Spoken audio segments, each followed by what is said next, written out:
అయ్యప్ప స్వామి అవతరించడానికి ముఖ్య కారణం మహిషిని సంహరించడం కోసం. అయ్యప్ప స్వామి ఈ భూమి మీద కేవలం 12 సంవత్సరాలు మాత్రమే ఉండి తన అవతారాన్ని చాలిస్తాడు. ఆ సమయంలో మన భారతదేశంలో వేరే ఏ మతాలు కూడా లేవు. మరి అయ్యప్ప స్నేహితుడని చెప్పే వావర్ అనే ముస్లిం అతను అయ్యప్ప స్వామికి స్నేహితుడుగా ఎలా మారాడు? అసలు వావర్ హిందువా లేక ముస్లిమా? ఈ వీడియోలో మనం మణికంఠుడు ఇంకా అయ్యప్ప స్వామి ఇద్దరు ఒక్కటేనా లేక వేరువేరా అనే విషయం గురించి తెలుసుకుందాం. సాక్షాత్తు ఆ అయ్యప్ప స్వామి ఒక జ్యోతి రూపంలో మకర సంక్రాంతి రోజు భక్తులకు దర్శనమిస్తాడని నమ్ముతారు. అసలు ఆ జ్యోతి ఒక అగ్ని దీపమా లేక ఒక నక్షత్రమా? కేరళ హైకోర్టు కూడా అది నిజమా కాదా అని తెలుసుకోవడానికి ఒక కమిటీని ఏర్పాటు చేసింది. ఆ విచారణలో భాగంగా కొన్ని నమ్మలేని నిజాలు బయటికి వచ్చాయి. అసలు ఆ నిజాలు ఏంటో ఇంకా దాని గురించి పూర్తి డీటెయిల్స్ తో ఈ వీడియోలో తెలుసుకుందాం.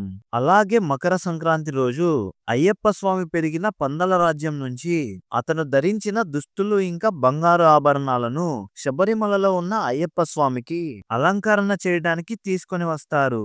ఆ ఆభరణాలు తీసుకొస్తున్న సమయంలో సాక్షాత్తు ఆ శ్రీ మహావిష్ణువు వాహనమైన గరుత్మంతుడు ఎలా వాటికి రక్షణగా ఉన్నాడో కూడా తెలుసుకుందాం. ఇంకా 10 నుంచి 50 సంవత్సరాల మధ్య ఉన్న ఆడవారిని శబరిమల అయ్యప్ప స్వామి దర్శనానికి ఎందుకు రానివరో కూడా తెలుసుకోబోతున్నాం. చివరికి అయ్యప్ప దీక్ష పూర్తి అయ్యాక స్వాములు ఇరుముడి కట్టుకొని శబరిమల యాత్రలో భాగంగా పెద్దపాదం నుంచి ఆ హరిహర సుతుడైన అయ్యప్ప స్వామిని దర్శించుకోవడానికి బయలుదేరతారు. ఇంకా ఆ పెద్ద పాదం మార్గంలో వచ్చే కొన్ని ముఖ్యమైన ప్రదేశాల గురించి అలాగే సాక్షాత్తు ఆ అయ్యప్ప స్వామి ఆ మార్గంలో నడిచాడని నమ్ముతారు. వీటన్నిటి గురించి డీటెయిల్డ్ గా ఈ వీడియోలో తెలుసుకుందాం. ముందుగా ఈ వీడియోకి ఒక లైక్ చేసి మన ఛానల్ ని సబ్స్క్రైబ్ చేసుకొని మీ సపోర్ట్ ని మన ఛానల్ కి ఇవ్వండి. ఇంకా వీడియోని స్కిప్ చేయకుండా చివరి వరకు చూడండి, చాలా ఇంట్రెస్టింగ్ గా ఉంటుంది.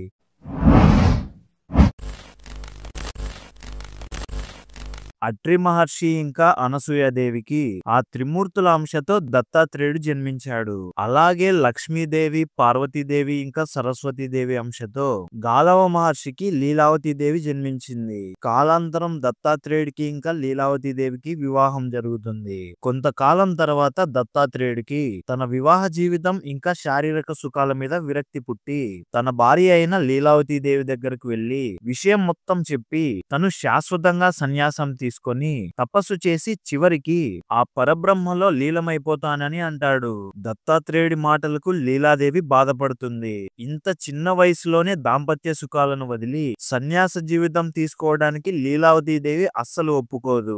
దత్తాత్రేయుడు ఎంత నచ్చ చెప్పినా లీలావతీదేవి ఒప్పుకోదు. తనకు తన దాంపత్య సుఖాలు తీర్చాలని పట్టుబడుతుంది. ఆ మాటలు విన్న దత్తాత్రేయుడు కోపంతో ఎంత చెప్పినా వినకుండా ఒక మహిషిలాగా శారీరక సుఖాలు కావాలంటున్నావు కదా, అయితే నువ్వు ఒక రాక్షస కులంలో మహిషిలాగా జన్మిస్తావని శపిస్తాడు. తిరిగి లీలావతీదేవి కూడా దత్తాత్రేయుడిని నువ్వు కూడా ఒక మహిషమై జన్మించి నా కోరికలు తీరుస్తావని శపిస్తుంది. అలా వాళ్ళిద్దరూ ఒకరినొకరు శపించుకుంటారు. అయితే వాళ్ళిద్దరిలో ఒకరికేమో శాపం వరంగా మారింది, ఇంకొకరికేమో శాపం శాపంగానే మిగిలిపోయింది. మరి ఆ శాపం వరంగా మారింది ఎవరికో ముందు ముందు తెలుసుకుందాం. కాలం గడిచిపోయింది.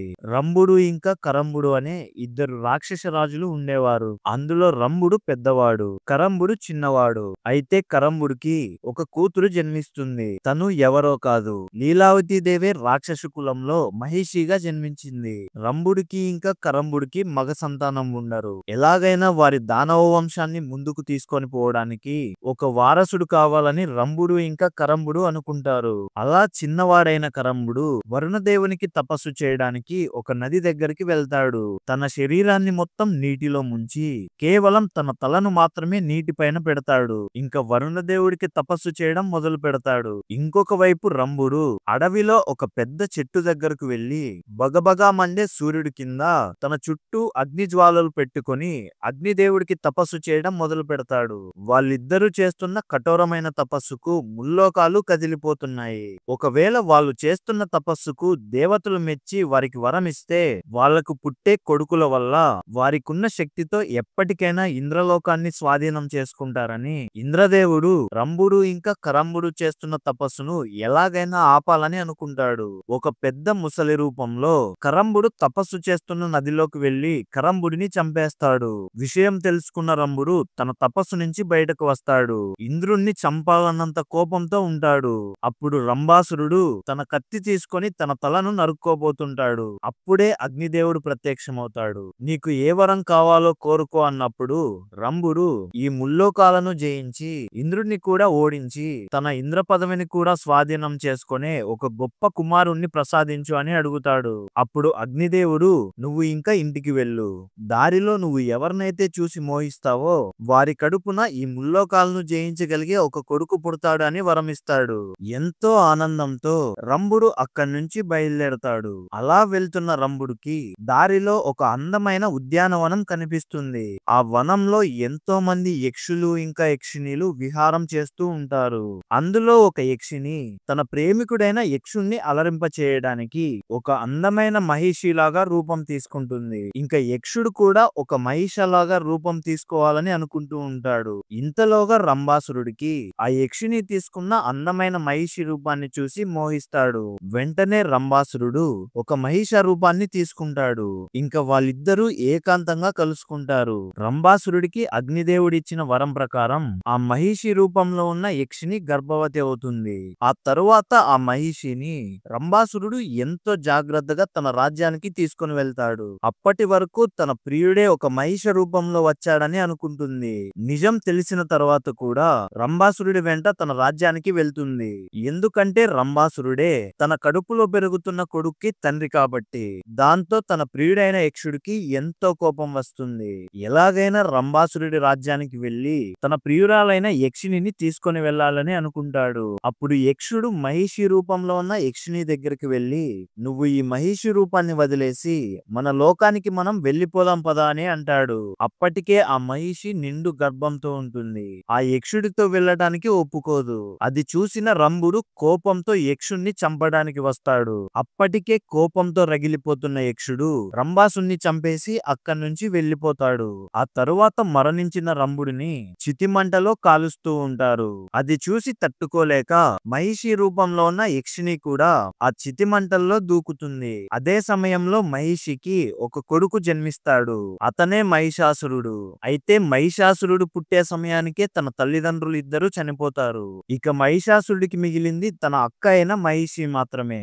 ఎందుకంటే మహిషి రంభుడికి తమ్ముడైన కరంబుడికి జన్మించింది కాబట్టి. కాలం గడిచే కొద్దీ మహిషాసురుడు ఎంతో క్రూరంగా మారతాడు. ముల్లోకాలను జయించడానికి బ్రహ్మదేవుడికి కఠోర తపస్సు చేస్తాడు. మహిషాసురుడు చేస్తున్న భయంకరమైన తపస్సుకు బ్రహ్మదేవుడు ప్రత్యక్షమయ్యి ఏ వరం కావాలో కోరుకో అని అంటాడు.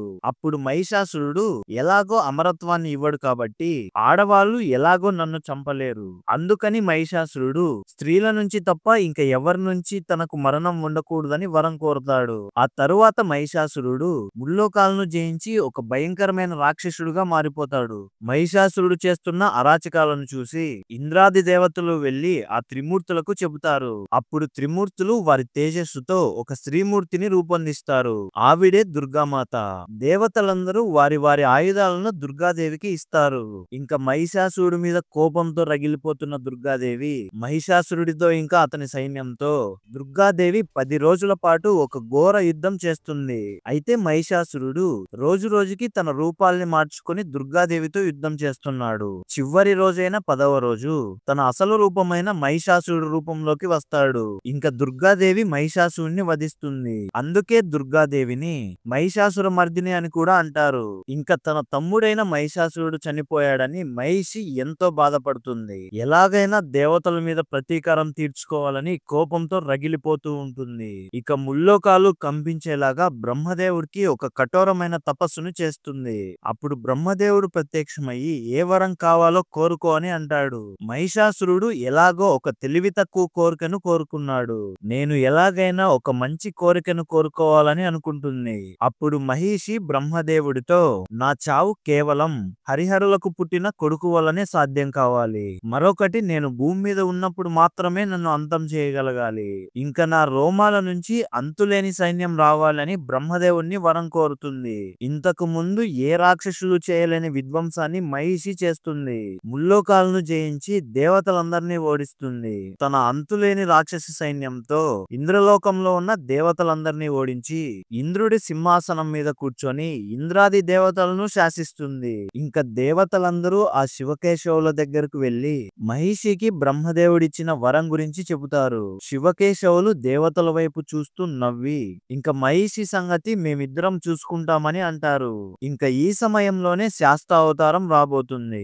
మోహిని నందన శాస్త అంటే మోహిని దేవికి పుట్టిన శాస్త అనే అర్థం. అయ్యప్ప స్వామి అసలు పేరు శాస్త.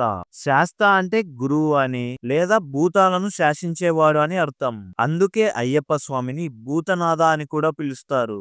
మన పురాణాల ప్రకారం శ్రీ మహావిష్ణువు మోహిని అవతారాన్ని ధరించాడు. అయితే కేవలం ఒక్క మోహిని అవతారమే కాదు, మొత్తం 3 మోహిని అవతారాలు. క్షీరసాగర మదనం సమయంలో శ్రీ మహావిష్ణువు జగన్మోహిని రూపంలో అవతరించాడు. అప్పుడు రాక్షసులందరినీ మోహంలో పెట్టి అమృతాన్ని దేవతలందరికీ పంచింది. ఆ తరువాత భస్మాసురుడు శివుడి దగ్గర నుంచి వరం కోరుకున్న తర్వాత భస్మాసురుడిని అంతం చేయడానికి భస్మమోహినిగా వచ్చింది. ఆ తరువాత భస్మాసురుడిని అంతం చేస్తుంది. చివరి రూపం ఋషిమోహిని అవతారం. ఒకసారి ఋషులందరూ దేవతల కంటే వారే శక్తివంతులని గర్వంతో ఉంటారు. అప్పుడు వారి గర్వాన్ని అణచడానికి శ్రీ మహావిష్ణువు ఋషిమోహిని అవతారంలో వస్తాడు. ఇంకా అయ్యప్ప స్వామి శివుడికి ఇంకా ఏ మోహిని అవతారానికి జన్మించాడో తెలుసుకుందాం. క్షీరసాగర మదనం అయిపోయాక నారదుడు శివపార్వతుల దగ్గరకు వెళ్లి ఇలా అంటాడు. క్షీరసాగర మదనంలో వచ్చిన విషయాన్ని మీరు మింగేసి వచ్చిన తర్వాత రాక్షసులు అమృతాన్ని తీసుకొని పారిపోతున్నప్పుడు శ్రీ మహావిష్ణువు ఒక అందమైన మోహిని అవతారాన్ని ధరించాడు. నేను ఎప్పుడూ అంత అందమైన స్త్రీని చూడలేదు. ఇంకా ఎక్కడా అంత అందమైన స్త్రీ ఉండదా అని శివుడితో అంటాడు. అప్పుడు శివుడు నారదమునితో నా పక్కనే పార్వతీదేవి ఉంది. పార్వతీదేవి కంటే అందమైన స్త్రీ ఇంకొకరు లేరు అని అంటాడు. ఎందుకంటే పార్వతీదేవి శివమోహిని. ఒక్క పార్వతీదేవి తప్ప ఎవ్వరు శివుణ్ణి మోహింపలేరు. కానీ నారదుడు మాత్రం నిజంగా జగన్మోహిని ఎంతో అందంగా ఉంది. కావాలంటే ఒకసారి వైకుంఠానికి వెళ్లి చూద్దాము అని అంటాడు. ఎందుకంటే లోక కళ్యాణం జరగాలంటే నారదుడు శివుణ్ణి ప్రేరేపిస్తాడు. ఇంకా శివుడితో పాటు పార్వతీదేవి కూడా వైకుంఠానికి బయలుదేరుతుంది. వైకుంఠంలో శివుడు శ్రీ మహావిష్ణువుని తన మోహిని అవతారాన్ని చూపించమని అడుగుతాడు. అప్పుడు శ్రీ మహావిష్ణువు శివుడిని మాటల్లో పెట్టి తన మాయతో ఒక శివమోహిని అవతారాన్ని తీసుకుంటాడు. సాక్షాత్తు ఆ పార్వతీదేవి అనుగ్రహంతో శ్రీ మహావిష్ణువు ఆ శివమోహిని అవతారాన్ని తీసుకుంటాడు. ఎందుకంటే శివుణ్ణి మోహింపజేసే శక్తి కేవలం పార్వతీదేవికి మాత్రమే ఉంటుంది కాబట్టి. ఒక అందమైన వనంలో ఏకాంతంగా శివుడు ఇంకా శివమోహిని మాత్రమే ఉంటారు. అప్పుడు శివుడు శివమోహినిని చూసి పార్వతీదేవి అని అనుకుంటాడు. అప్పుడు వాళ్ళ ఇద్దరి కలయిక వల్ల ఒక కొడుకు జన్మిస్తాడు. అతనే మోహిని నందన శాస్త. అప్పుడు బ్రహ్మదేవుడు ఆ పిల్లాడికి భూతనాథ అని పేరు పెడతాడు. ఇంకా పరమేశ్వరుడు ధర్మశాస్త్ర అని నామకరణం చేస్తాడు. అలా దేవతలందరూ ఆ పిల్లాడికి ఎన్నో పేర్లు పెడతారు. ఆ తరువాత అయ్యప్ప స్వామి తన సోదరులైన కుమారస్వామి ఇంకా విఘ్నేశ్వరుడితో పెరిగి పెద్దవాడవుతాడు. ఎంతో గొప్ప జ్ఞానాన్ని ఇంకా విద్యను నేర్చుకుంటాడు. కాలాంతరం కశ్యప ప్రజాపతికి సత్యపూర్ణుడు అనే ఒక కొడుకు ఉండేవాడు. అతను శాస్తాకి ఒక అపారమైన భక్తుడు. సత్యపూర్ణుడు శాస్తాకి తపస్సు చేయడం మొదలు పెడతాడు. తన తపస్సుకు మెచ్చి శాస్త సత్యపూర్ణుడికి నీకు 2 కూతుర్లు జన్మిస్తారు. వారిని నేను వివాహం చేసుకుంటానని వరమిస్తాడు. కొద్ది కాలం తర్వాత సత్యపూర్ణుడు ధ్యానం చేసుకుంటూ ఉంటాడు. ఉన్నట్టుండి ఆ ధ్యానంలో శాస్త కనిపించాడు. ఎంతో ఆనందంతో తన 2 కళ్ళల్లో నుంచి ఆనంద బాష్పాలు కారుతాయి. అప్పుడే ఆ కన్నీటి బాష్పాల నుంచి సత్యపూర్ణుడికి 2 కుమార్తెలు జన్మిస్తారు. వారి పేర్లే పూర్ణ ఇంకా పుష్కల. వాళ్ళిద్దరూ యుక్త వయసుకు రాగానే శాస్తాని వివాహం చేసుకోవడానికి ఒక నోమును మొదలు పెట్టారు. ఎందుకంటే వాళ్ళిద్దరూ పుట్టడానికి కారణమే శాస్తాని వివాహం చేసుకోవడానికి కాబట్టి.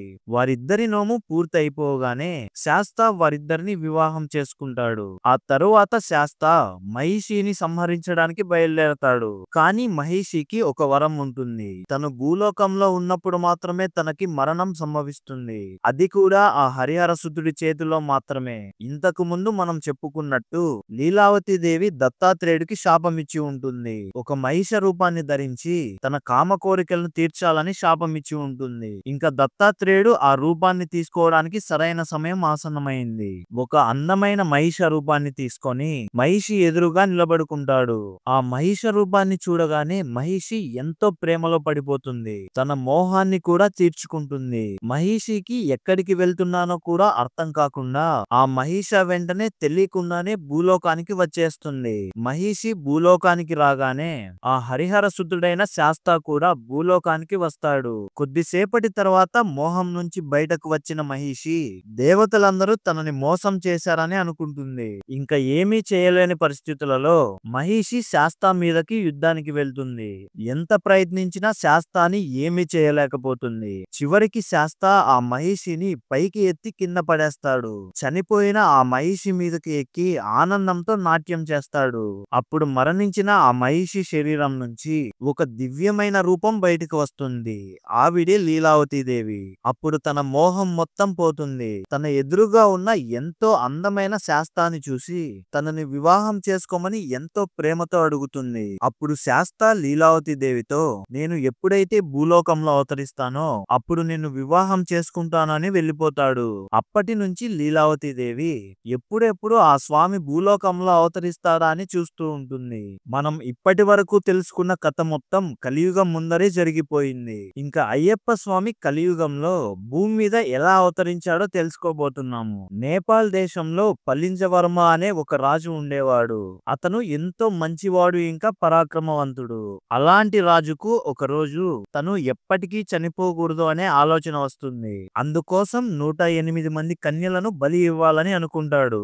అలా 107 మంది కన్యలను బంధించిన తర్వాత 108వ కన్యను కూడా బంధిస్తాడు. ఆవిడ ఒక గొప్ప పార్వతీదేవి భక్తురాలు. వారి బాధను చూసిన పార్వతీదేవి శాస్తాను వారిని రక్షించడానికి భూమి మీదకి పంపిస్తుంది. అప్పుడు శాస్తా ఆ రాజుని చంపకుండా భూమి మీద పుట్టిన ప్రతి ఒక్క జీవికి మరణం తప్పదు. ఇవన్నీ చేయడం వల్ల పాపాన్ని మూట కట్టుకుంటావు తప్ప ఇంకేమీ ఉండదని అంటాడు. అజ్ఞానంతో కళ్ళు మూసుకుపోయిన రాజుకి శాస్తా కళ్ళు తెరిపిస్తాడు. అప్పుడు ఆ రాజు తన కూతురైన పుష్కలాదేవిని పెళ్లి చేసుకోమని కోరుకుంటాడు. ఆ తరువాత వాళ్ళిద్దరికీ వివాహం జరుగుతుంది. పుష్కలాదేవి మరెవరో కాదు, యుగాలకు ముందే సత్యపూర్ణుడి కూతురులైన పూర్ణ ఇంకా పుష్కలను శాస్తా వివాహం చేసుకుని ఉంటాడు. శాస్తా మళ్ళీ భూమి మీద అవతరించబోతున్నాడని పూర్ణ ఇంకా పుష్కల కూడా భూమి మీద జన్మిస్తారు. కానీ ఈసారి వాళ్ళిద్దరూ వేరు రాజులకు కూతురులుగా జన్మిస్తారు. ఇంకొక వైపు కేరళ ప్రదేశాన్ని పించికవర్మ అనే రాజు పరిపాలించేవాడు. ఆ రాజు ఒక గొప్ప శివభక్తుడు. ఒకసారి ఆ రాజు అడవికి వేటకు వెళ్తాడు. దారి తప్పిపోయి భూత ప్రేత పిశాచాలు ఉన్న ప్రదేశానికి వెళ్లిపోతాడు. వాటన్నిటినీ చూసిన రాజు ఎంతో భయపడతాడు. వెంటనే ఆ రాజు ఆ పరమేశ్వరుణ్ణి వేడుకుంటాడు. అప్పుడు పరమేశ్వరుడు ఆ రాజుని కాపాడడం కోసం శాస్తాని మళ్ళీ తిరిగి పంపిస్తాడు. శాస్తా అక్కడికి వెళ్ళగానే ఆ భూత ప్రేత పిశాచాలు పారిపోతాయి. అప్పుడు ఆ రాజు ఎంతో సంతోషించి తన కూతురైన పూర్ణాదేవిని శాస్తాకు ఇచ్చి పెళ్లి చేస్తాడు. అలా ఆ స్వామి పూర్ణ ఇంకా పుష్కలాదేవిని తిరిగి పెళ్లి చేసుకుంటాడు. ఈ విషయం తెలిసిన పలింజవర్మ తన కూతుర్నే వివాహం చేసుకోవడం కాక ఇంకొకరిని కూడా వివాహం చేసుకుంటావా అని కోపగిస్తాడు. అప్పుడు పలింజవర్మ శాస్తాని 12 సంవత్సరాల పాటు ఈ భూమి మీదే నివసిస్తావు అని శపిస్తాడు. ఇంకా ఇప్పుడే ఆ అయ్యప్ప స్వామి అవతారం వస్తుంది. ఎందుకంటే 10వ శతాబ్దంలో శివభక్తులు ఇంకా విష్ణు భక్తులు ఇద్దరు కొట్టుకుంటూ ఉండేవారు. ఎంతో మంది రాజులు ఇంకా గురువులు కూడా వారి మధ్య ఎన్నో విభేదాలు వచ్చి శివుడు భక్తులను విష్ణువు భక్తులు అలాగే విష్ణువు భక్తులను శివభక్తులు చంపుకునేవారు. అందుకనే వాళ్ళిద్దరూ వేరు కాదని ఒక్కటే అని నిరూపించడానికి సాక్షాత్తు ఆ హరిహర సుతుడే అయ్యప్ప స్వామిగా భూమి మీదకి దిగి వచ్చాడు. పందల రాజ్యాన్ని రాజశేఖర వర్మ అనే రాజు పరిపాలిస్తూ ఉండేవాడు. అతను ఒక గొప్ప శివభక్తుడు. తన భార్య ఏమో ఒక గొప్ప విష్ణు భక్తురాలు. వీళ్ళిద్దరి దంపతులకే ఆ హరిహర సుతుడైన అయ్యప్ప స్వామి దొరుకుతాడు. ఒకరోజు రాజశేఖర వర్మ అడవికి వేట కోసం వెళ్తాడు. అప్పుడే ఆ రాజుకి ఒక చిన్న పిల్లాడి ఏడుపు వినపడుతుంది. ఆ పిల్లాడి దగ్గరకు వెళ్లిన రాజుకి తన మెడలో ఒక మణి వెలుగుతూ కనిపించింది. అందుకే అయ్యప్ప స్వామిని మణికంఠుడు అని కూడా పిలుస్తారు. ఇంకా చంద్రశేఖర వర్మ ఆ చిన్న పిల్లాడిని తీసుకొని తన రాజ్యానికి వెళ్తాడు. అప్పటికే ఆ రాజుకు ఇంకా రాణికి వివాహం జరిగి ఎన్నో సంవత్సరాలు గడిచిపోయి ఉంటుంది. అయినా వారికి సంతానం కలగదు. ఈ చిన్న పిల్లాడు అడవిలో దొరకటం వల్ల ఆ దేవుళ్లే వీళ్ళకి పుత్రభిక్ష పెట్టారని అనుకుంటారు. అలా మణికంఠుడు పందల రాజ్యంలో పెరిగి పెద్దవాడవుతాడు. ఎన్నో విద్యలను కూడా నేర్చుకుంటాడు. మణికంఠుడు వాళ్ళ ఇంట్లోకి వచ్చిన వేళా విశేషం వల్ల రాజశేఖర వర్మకి ఇంకా అతని భార్యకి ఒక సంతానం కలుగుతుంది. అప్పటికే రాజశేఖర వర్మ మణికంఠుడినే తన రాజ్యానికి రాజును చేయాలని అనుకుంటూ ఉంటాడు. అది ఏమాత్రం నచ్చని అక్కడ ఉన్న ఒక మంత్రి మణికంఠుడి మీద ఒక క్షుద్ర ప్రయోగం చేపిస్తాడు. దాని ప్రభావం వల్ల మణికంఠుడి శరీరం మొత్తం విషంతో నిండిపోయి నల్లగా మారిపోతుంది. ఆ రాజ్యంలో ఎంతో మంది వైద్యులు ప్రయత్నించినా మణికంఠుడి వ్యాధి తగ్గించలేకపోతున్నారు. ఇంతలో ఒక వృద్ధుడు నేను మణికంఠుడి వ్యాధిని తగ్గిస్తాను అని లోపలికి వెళ్తాడు. తన దివ్యమైన చెయ్యిని మణికంఠుడి శరీరానికి తాకగానే మణికంఠుడి శరీరం మొత్తం నిండిపోయిన విషం పోతుంది. ఆ వృద్ధుడు ఎవరో కాదు, సాక్షాత్తు ఆ పరమేశ్వరుడు. అప్పుడు అయ్యప్ప స్వామికి తను ఈ భూమి మీద చేయవలసిన కార్యం ముగించుకొని మళ్ళీ పైకి వచ్చేయాలని గుర్తు చేస్తాడు. కొద్ది రోజుల తర్వాత రాజశేఖర వర్మకు ఇంకొక కొడుకు జన్మిస్తాడు. ఇప్పుడు మంత్రి ఆ రాణి దగ్గరకు వెళ్లి ఇంతవరకు మీకు సంతానం లేదు కాబట్టి మీరు పెంచుకుంటున్న మణికంఠుణ్ణి రాజుగా చేస్తారంటే ఒప్పుకున్నారు. కానీ ఇప్పుడు మీకు ఒక కొడుకు జన్మించాడు. ఇప్పుడు ఈ రాజ్యానికి రాజుగా మీ కొడుకే ఉండాలని అంటాడు.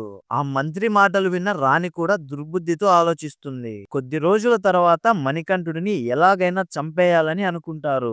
ఒకరోజు రాణికి ఒంట్లో బాగోలేనట్టు నటిస్తుంది. ఆవిడని పరీక్షించడానికి వచ్చిన వైద్యులందరితో మంత్రి ఇలా అంటాడు, ఎవరైతే పులిపాలు తీసుకువచ్చి ఆవిడకి ఇస్తారో ఆవిడకు చేసిన జబ్బు వెంటనే పోతుందని చెప్తారు. మణికంఠుడికి అప్పుడే 12 సంవత్సరాలు వస్తాయి. తనకు ఇచ్చిన శాపం కూడా 12 సంవత్సరాలకే ఈ భూమి మీద తీరిపోతుంది. ఇంకా మణికంఠుడు తన తల్లి కోసం పులిపాలు తీసుకురావడానికి అడవికి బయలుదేరతాడు.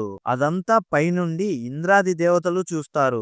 మణికంఠుడు అడవికి వెళ్ళగానే ఇంద్రుడితో పాటు మిగతా దేవతలు కూడా అక్కడికి వస్తారు. అప్పుడు దేవతలందరూ మణికంఠుడితో ఇలా అంటారు, మీరు మా అందరి కోసం శాస్తాగా ఉన్నప్పుడు ఆ మహిషిని సంహరించారు. ఇప్పుడు మీరు ఇబ్బంది పడుతుంటే చూడలేకున్నాము. మేమే పులులుగా మారతాము. మీరు మా మీద కూర్చోండి చాలు. మేమందరం పందల రాజ్యానికి వస్తాము అని అంటారు. అలా మణికంఠుడు పులి మీద కూర్చొని మిగతా పులులతో సహా పందల రాజ్యానికి వెళ్తాడు. అది చూసిన మంత్రి మూర్ఛతో అక్కడే పడిపోతాడు. రాణి కూడా ఎంతో భయపడుతుంది. చివరికి మంత్రి చేసిన తప్పు ఒప్పుకుంటాడు. మణికంఠుడు పులి మీద కూర్చొని వస్తుండగా అడవి మార్గంలో ఒక ముసలావిడిని చూస్తాడు. ఆవిడ మరెవరో కాదు, శబరి. ఈమె రామాయణంలో ఉన్న శబరి కాదు, వారి వంశంలోనే జన్మించిన శబరి. అప్పుడు అయ్యప్ప స్వామిని శబరి ఒక వరం కోరుకుంటుంది. తను ఉన్న కొండ మీదనే అయ్యప్ప స్వామిని కొలువై తీరమని కోరుకుంటుంది. దాంతో మణికంఠుడు తదాస్తు అని దీవిస్తాడు. అప్పుడే లీలావతి దేవి కూడా అక్కడికి వస్తుంది. మీరు భూమి మీద అవతరించినప్పుడు నన్ను వివాహం చేసుకుంటారని మాటిచ్చారు, నన్ను పెళ్లి చేసుకోండి అని అడుగుతుంది. దానికి సమాధానంగా అయ్యప్ప స్వామి, నేను ఈ జన్మలో నైష్టిక బ్రహ్మచారిని, ఈ జన్మలో అసలు నేను వివాహం చేసుకోనని అంటాడు. అప్పుడు లీలావతి దేవి, మరి మీరు మాటిచ్చారు కదా, ఇప్పుడు నన్ను వివాహం చేసుకొని తీరాల్సిందే అని అంటుంది. అప్పుడు అయ్యప్ప స్వామి సరేనని నేను ఇక్కడే శబరిగిరి పైన కొలువై ఉంటాను. ఎప్పుడైతే నా దగ్గరికి కన్యస్వాములు రారో అప్పుడు నేను నిన్ను వివాహం చేసుకుంటానని అంటాడు. కన్యస్వామి అంటే వారు మొదటిసారి మాల వేసి శబరిమలై వెళ్లే వాళ్ళు అని అర్థం. అది ఎప్పటికీ జరగని పని. ఎందుకంటే కలియుగాంతం వరకు ఎవరో ఒక కన్యస్వామి శబరిమలైకి వెళ్తూనే ఉంటారు. అప్పటి నుంచి లీలావతి దేవి మాలికా పురోత్తమలాగా ఆ కొండ మీదే వెలిసి ఉంది. ఇంకా అయ్యప్ప స్వామి వారి తల్లిదండ్రులతో చెప్పి శబరిగిరి పైన కొలువు తీరుతాడు. సాక్షాత్తు ఆ పరశురాముడే అయ్యప్ప స్వామి విగ్రహాన్ని శబరిగిరి పైన ప్రతిష్ఠించాడు. అది జరిగిన కొన్ని వందల సంవత్సరాల తర్వాత తమిళనాడు ఇంకా కేరళ సరిహద్దుల ప్రాంతాల్లో ఉదయనన్, పుడిచేరి మల్లన్ ఇంకా ముండన్ అనే ఒక ముగ్గురు బందిపోట్లు దొంగలు ఉండేవారు. వీళ్ళ ముగ్గురు ఎంతో కిరాతకమైన బందిపోట్లు. ఆడవాళ్ళని అత్యాచారం చేయటం, మగవాళ్ళని కత్తులతో అతి కిరాతకంగా చంపుతూ ఉంటారు. ఎవరి ఇంట్లో అయితే డబ్బు ఇంకా బంగారం ఉంటుందో వారి ఇళ్లలో పడి వారందరినీ చంపేసి అక్కడున్న ధనాన్ని మొత్తం దోచుకుంటారు. వీళ్ళ ముగ్గురు ఎంతో కిరాతకంగా మారిపోయి ఒక సైన్యాన్ని ఏర్పాటు చేసుకుంటారు. మెల్లగా తమిళనాడు నుంచి కేరళకు వెళ్లి చెప్పలేని దారుణాలు చేసేవారు. చిన్న చిన్న రాజ్యాలలో ఉదయన్ అతని కిరాతక సైన్యంతో ఆ రాజ్యాల మీద దాడి చేసి వారి సంపదను దోచుకునేవారు. అతను చేస్తున్న అకృత్యాలను చూసి అక్కడ ఉన్న రాజులందరూ భయపడేవారు. ఒకసారి ఉదయన్ పందల రాజవంశానికి చెందిన ఒక రాజుతో యుద్ధం చేయడానికి వెళ్తాడు. ఆ రాజుకి ఒక కుమార్తె ఉంటుంది. తనని ఎలాగైనా పెళ్లి చేసుకోవాలని అనుకుంటాడు. ఉదయన్ ఆ రాజు మీదకి యుద్ధానికి వెళ్ళినప్పుడు ఆ రాజుని ఏమీ చేయలేకపోతాడు. ఎందుకంటే సాక్షాత్తు ఆ మణికంఠ స్వామి ఆ వంశాన్ని కాపాడుతూ ఉంటాడు. కొంతమంది ఇచ్చిన సలహా మేరకు శబరిమలలో ఉన్న మణికంఠుడి విగ్రహాన్ని ధ్వంసం చేసి ఆ గుడిని మొత్తం కూల్చేస్తారు. అంతటితో ఆగకుండా ఆ ఆలయ పూజారి తలను నరికి చంపేస్తారు. ఆ తరువాత పందల వంశరాజు యొక్క కూతుర్ని ఉదయన్ బంధించి అతన్ని పెళ్లి చేసుకోవాలని బలవంత పెడతాడు. ఒక నెలలోపు తన మనసు మార్చుకొని పెళ్లి చేసుకోవాలని ఆ రాణిని ఒక కోటలో బంధిస్తాడు. ఇంకొక వైపు ఆలయ పూజారి కొడుకైన జయంతుడు ఎలాగైనా తన తండ్రిని చంపిన వాడిని చంపాలని ఆ శబరిమల అడవుల్లో 12 సంవత్సరాలు తీవ్రమైన తపస్సును చేస్తాడు. అప్పుడు ధర్మశాస్త్ర ఒక ఆకాశవాణి రూపంలో జయంతుడికి ఒక వాక్కుని వినిపిస్తాడు. ఉదయనన్ బంధించిన రాకుమారిని నువ్వు పెళ్లి చేసుకున్న తర్వాత మీ ఇద్దరికి నేను సంతానంగా జన్మిస్తానని అంటాడు. ఆ తరువాత జయంతుడు ఒక మారువేష రూపంలో ఉదయనన్ దగ్గరికి వెళ్తాడు. అతను పందల రాజ్య సైన్యంలో పనిచేసేవాడని, అతన్ని వాళ్ళు అవమానించడం వల్ల అది నచ్చక ఉదయనన్ దగ్గరికి వచ్చాడని అబద్ధం చెప్తాడు. అది విన్న ఉదయనన్ ఎంతో సంతోషిస్తాడు. అప్పుడు జయంతుడితో ఇలా అంటాడు, నువ్వు పందల రాజ్యంలో ఉన్నప్పుడు మీ రాకుమారి నీకు తెలిసే ఉంటుంది కదా, నాతో పెళ్లికి తనని ఎలాగైనా ఒప్పించు అని చెప్పి రాకుమారి ఉన్న కోటకి జయంతుడిని కాపలాగా పంపిస్తాడు. కొద్ది రోజుల తర్వాత జయంతుడు ఆ రాకుమారితో జరిగిన విషయం మొత్తం చెప్పి ఎవ్వరికంటా పడకుండా వారిద్దరూ ఆ రాజ్యం నుంచి పారిపోయి ఒక గాఢమైన అడవిలో ఉంటారు. ఆ తరువాత వాళ్ళిద్దరూ వివాహం చేసుకొని ఒక కొడుకుకు జన్మనిస్తారు. అతనే ధర్మశాస్త్ర రూపమైన కిరాతక శాస్త్ర. అతన్ని ఆర్యన్ అని ఇంకా అయ్యప్ప అని పిలుస్తారు. అయ్యప్ప స్వామి తన తండ్రి దగ్గరనే ఎన్నో విద్యలను నేర్చుకుంటాడు. కొద్ది సంవత్సరాల తర్వాత జయంతుడు తన కొడుకు అయిన అయ్యప్ప స్వామితో తన జన్మ రహస్యం గురించి చెప్పి పందల రాజ్యానికి పంపిస్తాడు. ఆ రాజ్యానికి వెళ్లిన అయ్యప్ప స్వామి తన తాతతో జరిగిన విషయం మొత్తం చెప్తాడు. అయ్యప్ప స్వామి నేర్చుకున్న అన్ని విద్యలను ఎంతో చక్కగా అతని ముందు ప్రదర్శిస్తాడు. అది చూసిన ఆ రాజు అయ్యప్ప స్వామిని ఆ రాజ్యానికి రాజుగా పట్టాభిషేకం చేస్తాడు. అప్పటి నుంచి అయ్యప్ప స్వామిని ప్రజలందరూ కేరళ వర్మ అనే పేరుతో కూడా పిలుస్తారు. కొద్ది కాలం తర్వాత అయ్యప్ప స్వామి ఆ కిరాతక బందిపోటు దొంగల్ని చంపడానికి బయలుదేరతాడు. అలా వెళ్తున్న అయ్యప్ప స్వామికి ఒక వ్యక్తి అక్కడే ఉన్న ఒక ఊరి మీద పడి దోచుకుంటూ ఉంటాడు. ఆ వ్యక్తి మరెవరో కాదు, అతనే వావర్. అతను ఒక కోయగూడానికి సంబంధించిన వాడు. వావర్ అయ్యప్ప స్వామితో తలపడి ఓడిపోతాడు. ఇంకా అయ్యప్ప స్వామి సాధారణ మానవుడు కాదని తెలుసుకుంటాడు.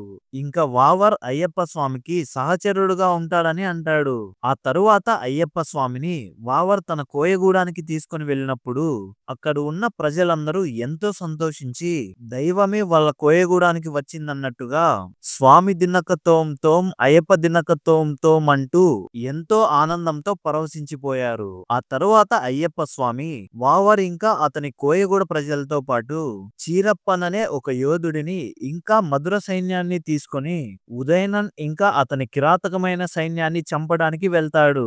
వాళ్ళందరినీ చంపిన తర్వాత అయ్యప్ప స్వామి మళ్ళీ ధర్మ సంస్థాపన చేస్తాడు.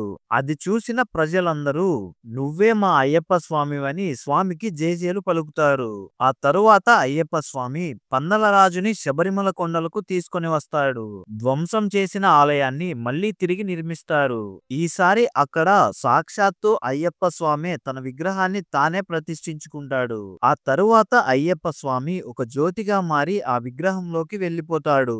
అది కూడా మకర సంక్రాంతి రోజునే జరిగింది. అప్పటి నుంచి భక్తులందరూ మకర సంక్రాంతి రోజు సాక్షాత్తు ఆ అయ్యప్ప స్వామి దర్శనమిస్తాడని మండలకాలం దీక్ష తీసుకొని ఆ జ్యోతిని దర్శించుకోవడానికి శబరిమలకు వెళ్తారు. కానీ మనలో చాలా మందికి తెలియని విషయం ఏమిటంటే మనం మకర జ్యోతి అని పిలిచేది ఒకటి కాదు, అవి రెండు.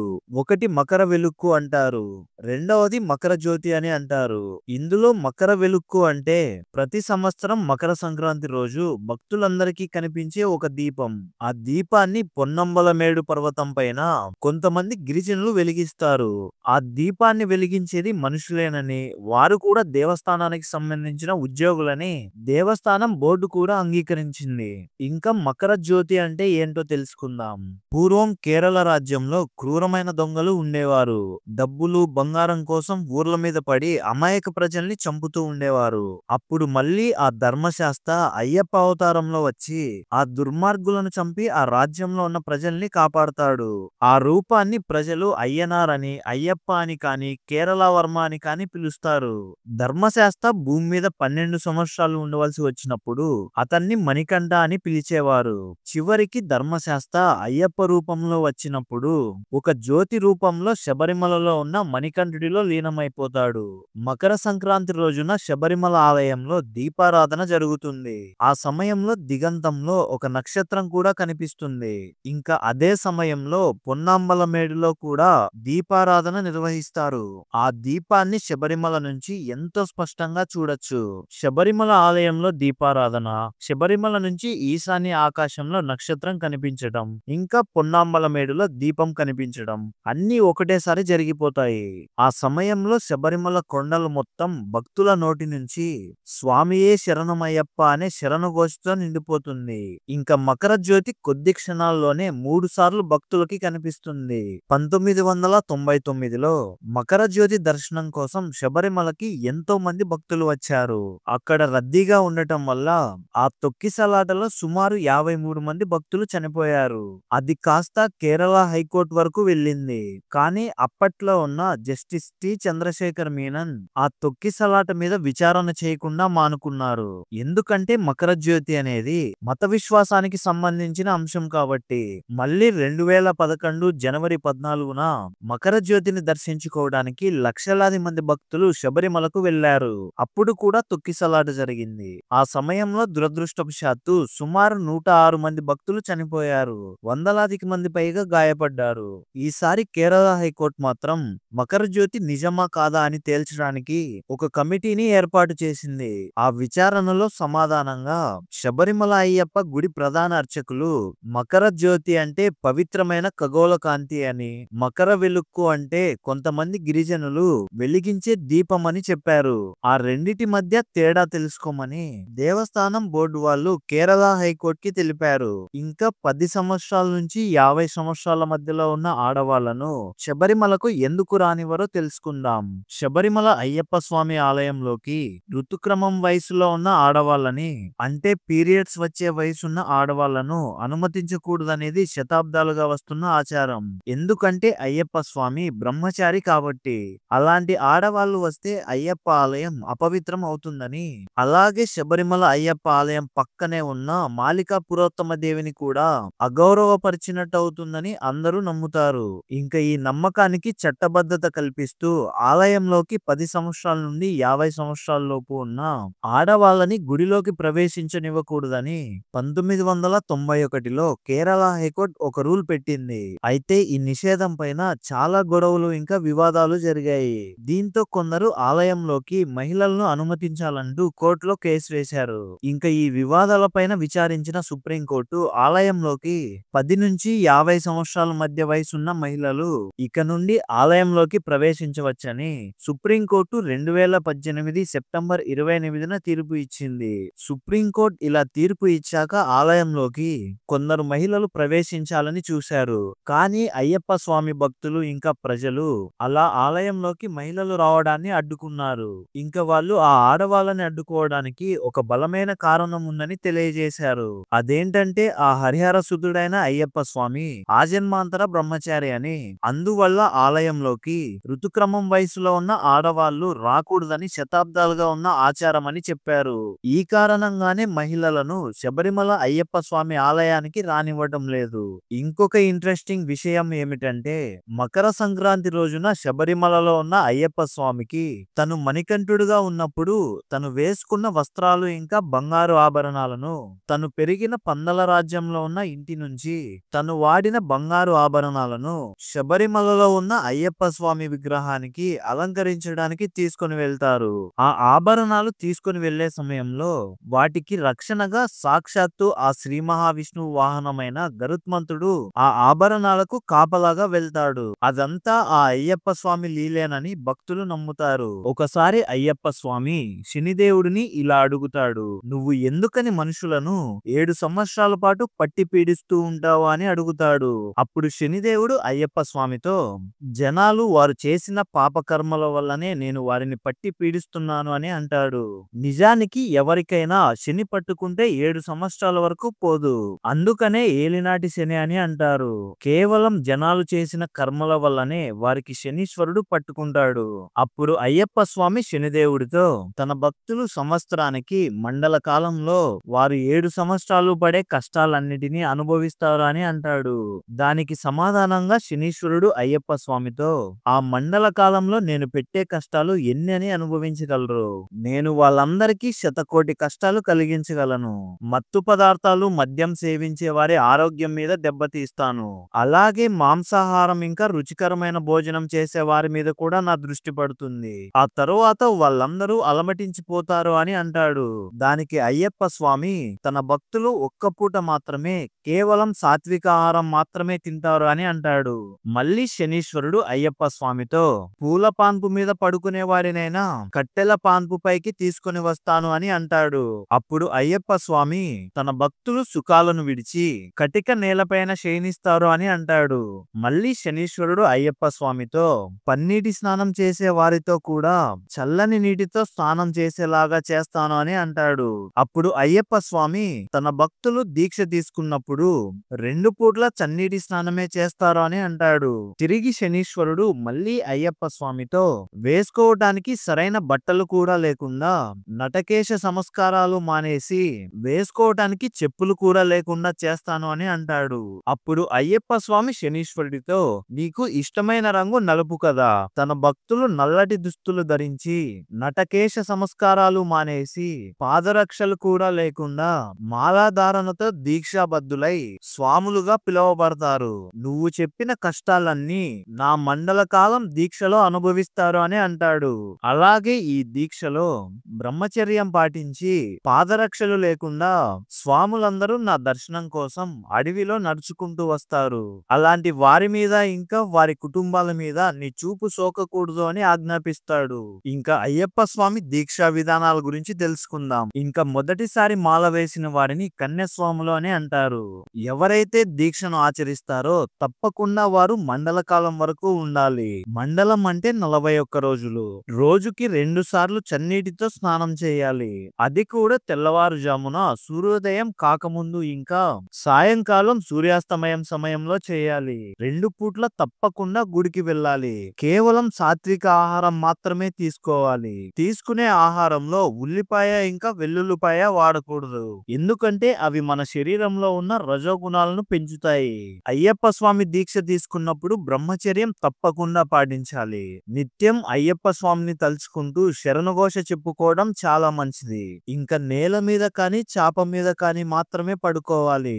ఎవ్వరూ వారి గోర్లను కూడా కత్తిరించకూడదు. ఇంకా శవరం కూడా చేసుకోకూడదు. ఎవరితోనైనా మాట్లాడేటప్పుడు వారిని స్వామి అని మాత్రమే పిలవాలి. అదే ఆడవారితో మాట్లాడుతున్నప్పుడు వారిని మాత అని పిలవాలి. ఇంకా దీక్ష పూర్తి అయిపోయేంత వరకు ఎంతో భక్తి శ్రద్ధలతో నిత్యం ఆ అయ్యప్ప స్వామిని స్మరించుకోవాలి. దీక్ష పూర్తి అవ్వగానే స్వాములందరూ ఇరుముడి కట్టుకొని శబరిమల యాత్రకు వెళ్లి ఆ హరిహర సుతుడైన అయ్యప్ప స్వామి దర్శనం చేసుకొని దీక్షను విరమిస్తారు. ఇప్పుడు అయ్యప్ప స్వామి దీక్ష చేయటం వల్ల మన శరీరానికి ఇంకా మనలో వచ్చే మార్పుల గురించి సైంటిఫిక్ రీజన్స్ తెలుసుకుందాం. ఈ దీక్ష 41 రోజుల పాటు ఉంటుంది. ఇది మనిషి అలవాట్లు మార్చుకోవడానికి సరిపడే సమయం.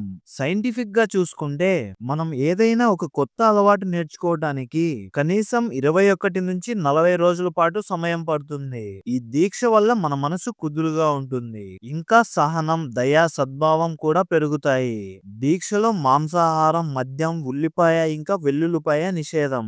ఇవన్నీ మానవ శరీరంలో తాపాన్ని ఇంకా కోపాన్ని పెంచుతాయి. శాకాహారాన్ని మాత్రమే తీసుకోవడం వల్ల మన శరీరంలో టాక్సిన్లు తగ్గుతాయి. అలాగే డైజెషన్ కూడా ఎంతో మంచిగా అవుతుంది. దీక్షలో ఉన్నప్పుడు భక్తులు సూర్యోదయం కాకముందే చల్లని నీటితో స్నానం చేస్తారు.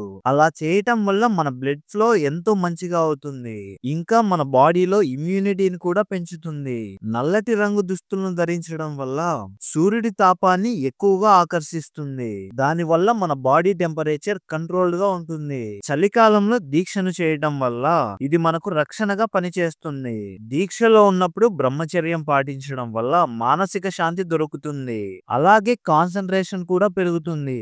ఇది మన శరీరంలో హార్మోనల్ ఇంబ్యాలెన్స్ కాకుండా కాపాడుతుంది. స్వామియే శరణమయ్యప్ప అనే జపం మనకు శాంతిని ఇస్తుంది. ఇది మన మైండ్ లో సెరోటోనిన్ ఇంకా డోపమైన్ వంటి హ్యాపీ హార్మోన్లు రిలీజ్ చేస్తుంది. అలా చేయటం వల్ల మన స్ట్రెస్ చాలా వరకు తగ్గుతుంది. భక్తులు పాదరక్షలు వేసుకోకుండా నడచడం వల్ల వారి శరీరంలో రక్తస్రావం పెరుగుతుంది. ఇంకా దీక్షలో ఉన్నప్పుడు కులం, ధనం, స్థాయి అనే తేడాలు ఉండవు. అందరూ స్వామి అని పిలుచుకుంటారు. ఇది సమానత్వాన్ని, పరస్పర గౌరవం ఇంకా సామాజిక ఐక్యతను పెంచుతుంది. అయ్యప్ప దీక్ష చేయటం వల్ల ఆ స్వామికి ఎంత దగ్గరగా ఉంటామో మన శరీరాన్ని కూడా అదుపులో పెట్టుకొని మన మనసును ఎంతో తేలిగ్గా ఉండేలాగా చేస్తుంది. ఇంకా మనం అయ్యప్ప దీక్షలో ఉన్నప్పుడు ఎలాంటి తప్పులు చేయకూడదో తెలుసుకుందాం. దీక్షా సమయంలో బ్రహ్మచర్యాన్ని తప్పకుండా పాటించాలి. ఆడవారితో ఎక్కువగా మాట్లాడడం ఇంకా ఆలోచనలు కూడా చేయకూడదు. ఇది మానసిక శుద్ధికి ముఖ్యం. అలాగే మాంసాహారాన్ని, మద్యాన్ని ఇంకా సిగరెట్లు అస్సలు తాగకూడదు. మోసం చేయటం, అబద్ధాలు చెప్పటం ఇంకా అసభ్యకరమైన మాటలు మాట్లాడకూడదు. దీక్షలో ఉన్నప్పుడు సత్యం, దయ ఇంకా మనుషులతో మర్యాదగా మాట్లాడాలి. ఇంకా కోపం చూపించడం, గొడవ పడడం ఇంకా అసహనం, తిట్లు తిట్టడం వంటివి కూడా చేయకూడదు. అలాంటివన్నీ మన మనశ్శాంతిని నాశనం చేస్తాయి. ప్రతిరోజు తప్పకుండా స్నానం చేసి పూజ చేసుకోవడం మంచిది. స్నానం చేయకుండా పూజ అస్సలు చేయకూడదు. ఇంకా అయ్యప్ప స్వామి దీక్ష అయిపోగానే వారి గురుస్వాముల దగ్గర ఇరుముడి కట్టుకొని శబరిమలలో ఉన్న అయ్యప్ప స్వామి దర్శనానికి వెళ్ళాలి. అక్కడికి వెళ్ళిన తర్వాత పంబా నదిలో స్నానం చేసి అడవి మార్గంలో శబరిమలను చేరుకోవాలి. ఆ సమయంలో కొంతమంది స్వాములు చిన్న పాదం నుంచి, అలాగే మరికొంతమంది పెద్ద పాదం నుంచి శబరిమల అయ్యప్ప స్వామిని దర్శించుకోవడానికి బయలుదేరతారు. ఇప్పుడు మనం పెద్ద పాదం యాత్ర గురించి, అలాగే దాని విశిష్టత గురించి తెలుసుకుందాం. సాక్షాత్తు ఆ అయ్యప్ప స్వామి ఆ అడవుల్లో నడిచాడని ఎంతో మంది నమ్ముతారు. ఈ పెద్ద పాదం యాత్ర మొత్తం 46 కిలోమీటర్లు ఉంటుంది. ఎంతో దట్టమైన అడవి ఇంకా పెద్ద పెద్ద చెట్ల మార్గం నుంచి ఉంటుంది. ఈ పెద్ద పాదం యాత్ర ఎరిమేలి నుంచి మొదలు పెడతారు. ఎరిమేలిలో స్వాములందరూ పేటతుల్లం చేస్తారు. పేటతుల్లం అంటే నాట్యం అని అర్థం. ఎందుకంటే అయ్యప్ప స్వామి మహిషిని సంహరించినప్పుడు ఆ మహిషి మీదకి ఎక్కి నాట్యం చేస్తాడు.